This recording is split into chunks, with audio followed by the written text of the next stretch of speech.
hagi sa Tarlac? Ikaw. Choco stick. Choco stick. Red. Milo. 3. Blue spread. 4. Sino pa? Ayan, Toto. 5. Bertang. 6. Tapos, itong si anak. Anak. Ayun, naglakad. Anak. Si anak. Ayun. Ayun, nagkamot pa. Ito. Balik. Milo. At red.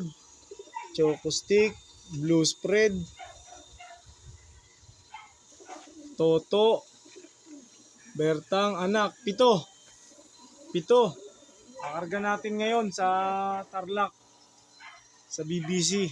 Testing lang. There is no harm in trying. Okay?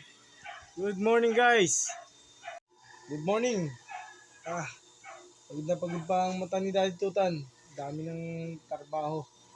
Pero nakita ko, meron akong naisip na subukan natin sa Tarlac. Silang 7. Binanggit ko na kanina. Namely, ulitin natin.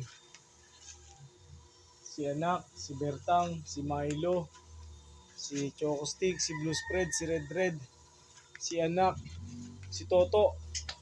Yan. Sila. Yung kasing iba, naka-leg band ng CFL.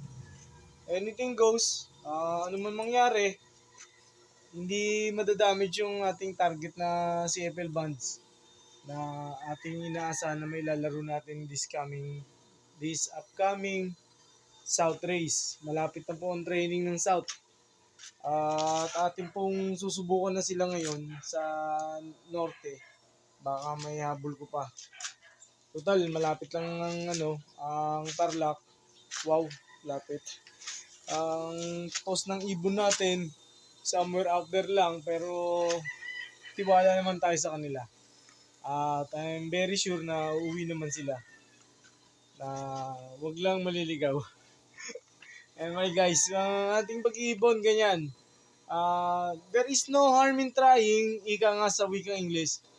Pero yung pagtitiwala natin sa kanila, sa kapagmamahal natin sa kanila, binibigay naman natin sa kanila.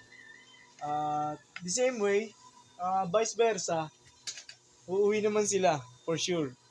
Uuwi sila sa atin ng matiwasay dahil sa kanilang bloodlines o what you call that, sa kanilang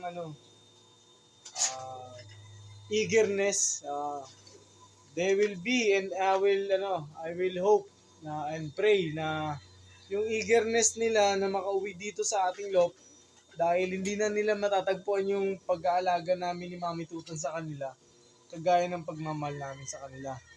Wala silang makukuhang ganun. I'm very proud na sa ganun mga salitaan, totoo naman na mahirapan silang mga ibon natin na to, mahirapan maghanap ng kagaya ng pag-aalaga na meron tayo. Ang ating mga ibon na inakay, nagbabaan na guys. Andito na si Red Stencil, si Stencil, nalabas na yan. Tapos itong si Tamera, andito rin. Si Berto at Berta, tinulungan na nating mag-feathering para anytime na maisipan natin silang ilabas, hindi tayo mangangamba na bigla na silang pipitik.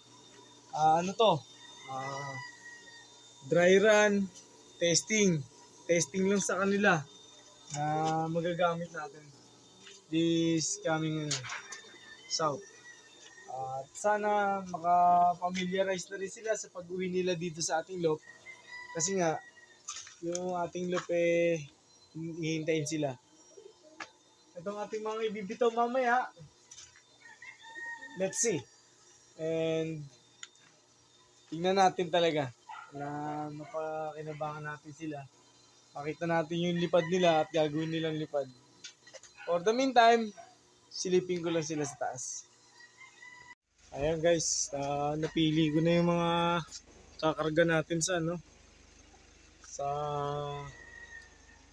BBC. Sana mag-uwian sila. Hopefully. At saka kailangan talaga nila umuwi. Ang ating ibon na yan sa ilalim, si Red Stencil, bumaba na pala. Ito naman si Jerica. Sana naman, magpisa ka naman. Ayun si Baba, asawa mo. Ayun, binaliktad na naman nila yung patukaan. Hindi ko alam sa mga technique nito mga to. Kailangan natin makita kung sino pwede natin ikarga. Gaya ng aking napili, 7. Pero sa tingin ko, kakarga ko na rin si Mosaic. Pag-iisipan ko pa.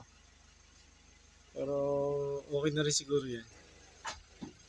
Anyway guys, mga arte ng mga rap at libre lang yan. Sadya lang po talagang mahirap bumili yung patoka. Ayan, hindi nila naubos. Pinipid pa nila para mamaya daw. Ito, meron tayo ditong painuman, iniwanan ko na.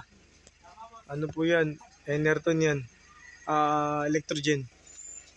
Okay? Thank you guys. Keep supporting our channel, ang Tutanlok. Kailangan natin ng grind everyday. Pabalik na po ako sa tindahan. Thank you so much. God bless you.